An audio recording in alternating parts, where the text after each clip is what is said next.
నేను ముందే చెప్పాను, నేను ఎప్పుడు కులాలని చాలా మన ఒక అనలైటికల్గానే చూస్తాను. నేను కులాలని ఒక సోషల్ డాక్టరింగ్ పర్స్పెక్టివ్లోనే చూస్తాను. వాళ్ళు ఏం చేస్తున్నారు, ప్రతిసారి తిట్టడం, కాపు నాయకుల చేత తిట్టిస్తారు. లింగంనేని రమేష్ గారికి ఇస్తే వాళ్ళే తిడతారు. లేదంటే ఒక కుర్రాడు 14 ఏళ్ల ఆడబిడ్డని 3 రోజులు గదిలో బంధించి చాలా రకాలుగా హింసించి చెప్పుకోలేక బయటికి ఇవన్నీ వస్తే అలాంటి వాడు ఏమైపోయారో తెలియదని ఆ కేసు కోర్టులో జరుగుతుంది. అతనికి వత్తాసుగా వీళ్ళందరూ వెళ్తారు. తల్లి బాధ వేరే, తల్లి బాధ నేను అర్థం చేసుకోగలను.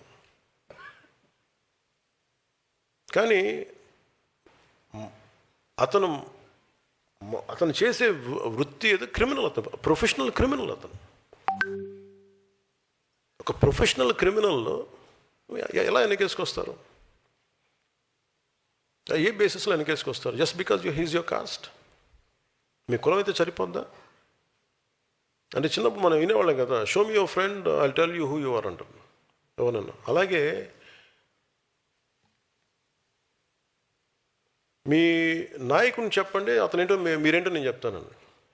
ఇప్పుడు చూడండి, సోకాల్ లీడర్స్ అందరూ ఎలాంటి వైపు మగ్గుతున్నారు వీళ్ళందరూ.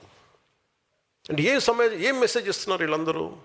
ఉదాహరణకి చాలా కులాలు ఉన్నాయి. ఉదాహరణకి ఫర్ ఎగ్జాంపుల్ కాపు కులాన్ని తీసుకుందాం. ఈ మధ్యన మనకి ఎక్కువ వినిపిస్తుంది కాబట్టి.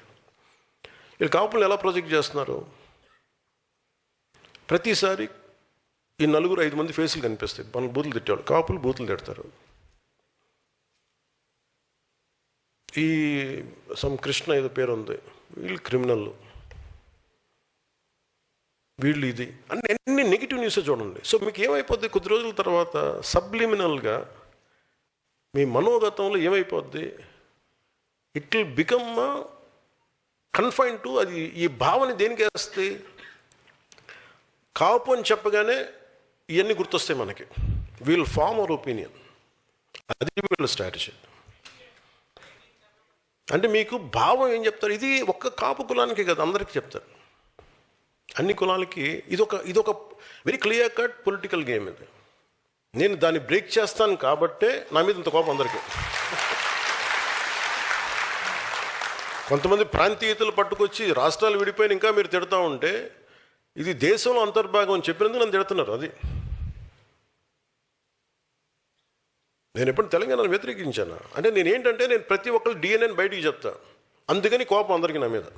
నాకు అర్థం అవుతూ ఉంటుంది.